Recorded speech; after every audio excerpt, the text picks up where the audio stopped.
Ser reina puede parecer el destino más deseado del mundo. Coronas, vestidos deslumbrantes, palacios, una vida que a primera vista parece un cuento de hadas como los que escuchábamos en la infancia. Pero la realidad fue muy diferente. Detrás de las coronas había mujeres reales, con miedo, con dolores profundos, con sueños que nunca se cumplieron. Algunas fueron traicionadas por quienes más confiaban. Otras lo perdieron todo, por algo que jamás pudieron controlar. Y muchas pagaron con su propia vida. Hoy vas a conocer historias de reinas que no tuvieron finales felices. Historias marcadas por amor, ambición y tragedia. Y al final de este video, tal vez te preguntes, ¿realmente vale la pena llevar una corona? Si te gustan este tipo de historias, suscríbete al canal, porque aquí muchas historias aún están por contarse. La primera de nuestra lista es Mary Stuart, la reina de Escocia. Desde muy joven, todo parecía indicar que su destino sería grandioso. Criada en la sofisticada corte francesa, rodeada de lujo, cultura y protección, Mary creció creyendo que su futuro sería estable, casi seguro. Pero la vida que la esperaba estaba muy lejos de eso. Al regresar a Escocia, siendo aún muy joven, encontró un país que no la veía como la reina legítima, sino como un problema. Sus propios nobles desconfiaban de ella.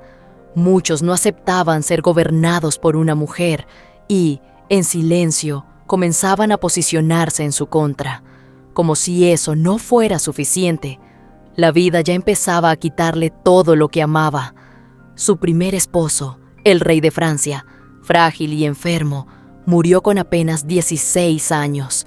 Y Mary, tan joven, ya se veía viuda, sola y obligada a regresar a un reino hostil.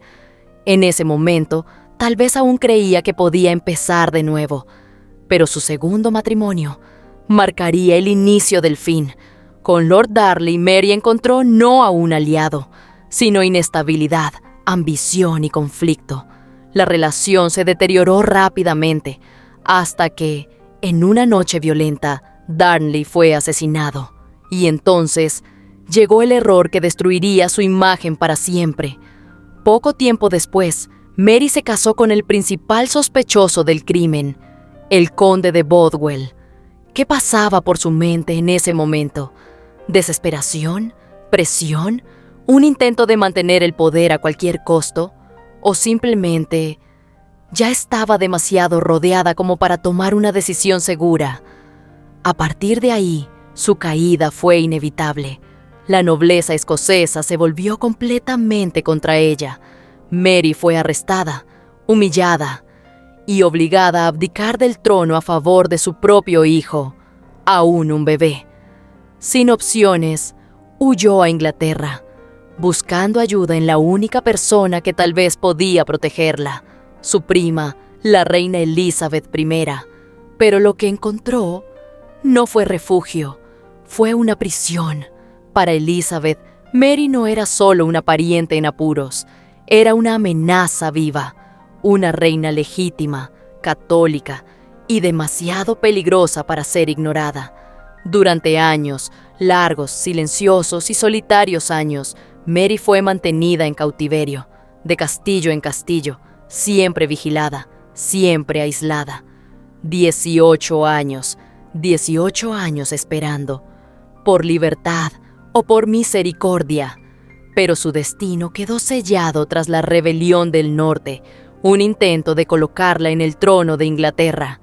Acusada de conspiración contra Elizabeth, Mary fue condenada a muerte. El 8 de febrero de 1587, caminó hacia el cadalso. Dicen que estaba serena. En ese momento, tal vez ya no quedaba miedo, solo el final de una larga espera. Su ejecución fue brutal. El verdugo necesitó 3 golpes para completar el acto, y así terminó la vida de una reina que, un día, lo tuvo todo, y que, poco a poco, lo perdió absolutamente todo. Ana Bolena fue, por un tiempo, la mujer más deseada de Inglaterra. No era solo hermosa, era inteligente, carismática, diferente de todo a lo que el rey estaba acostumbrado. Y fue precisamente eso lo que la hizo irresistible para Enrique VIII. Pero Ana hizo algo inusual para su época. Se negó a ser solo un amante más. Obsesionado, Enrique tomó una decisión que sacudiría a toda Europa. Rompió con la Iglesia Católica, desafió al Papa y cambió el rumbo de la historia inglesa, todo para casarse con ella. Para lograrlo, abandonó a su primera esposa, Catalina de Aragón, y desheredó a su propia hija. En ese momento, Ana Bolena no era solo una mujer, era el centro de una revolución.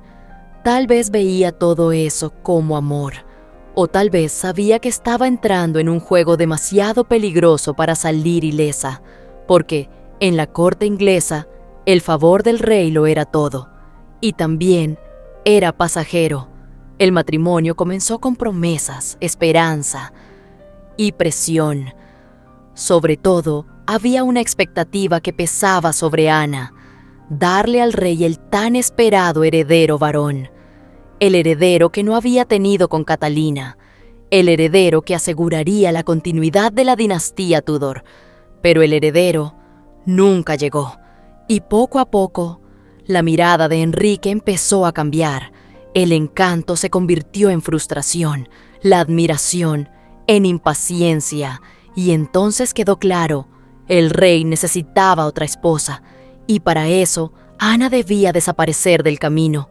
Fue en ese momento cuando comenzaron las acusaciones: adulterio, incesto, traición, crímenes demasiado graves y demasiado convenientes. Exactamente el tipo de acusación que permitiría apartarla. Ana probablemente entendió que ya no había salida, que su destino estaba siendo decidido, sin que pudiera impedirlo. Y, como ya había hecho antes, Enrique ya miraba hacia otra mujer. La historia se repetía, pero ahora Ana estaba del lado que perdería. En mayo de 1536 fue llevada a la Torre de Londres. Dicen que, hasta el final, mantuvo la postura de una reina, controlada, firme, decidida a preservar al menos su dignidad. Fue condenada a muerte, y en un gesto que parece cruelmente simbólico, Enrique ordenó que su ejecución fuera realizada por un espadachín, un método más rápido, considerado más misericordioso. Pero eso no cambia el hecho de que fue él quien decidió su final. En el cadalso, Ana se arrodilló, y en cuestión de segundos, todo terminó. La mujer por la que un rey cambió toda una nación fue silenciada, y su historia se convirtió en una advertencia, porque Enrique VIII se casaría 4 veces más, y ninguna de sus esposas estaba realmente a salvo. Ahora, vamos a Francia del siglo XVIII. Antes de ser odiada, antes de convertirse en un símbolo, María Antonieta era solo una joven archiduquesa austríaca, una adolescente, arrancada de su tierra natal, enviada a un país extranjero para cumplir un único propósito: sellar una alianza política. Se casó con el futuro rey Luis XVI y se convirtió en reina de Francia. Pero nunca dejó de ser una extranjera.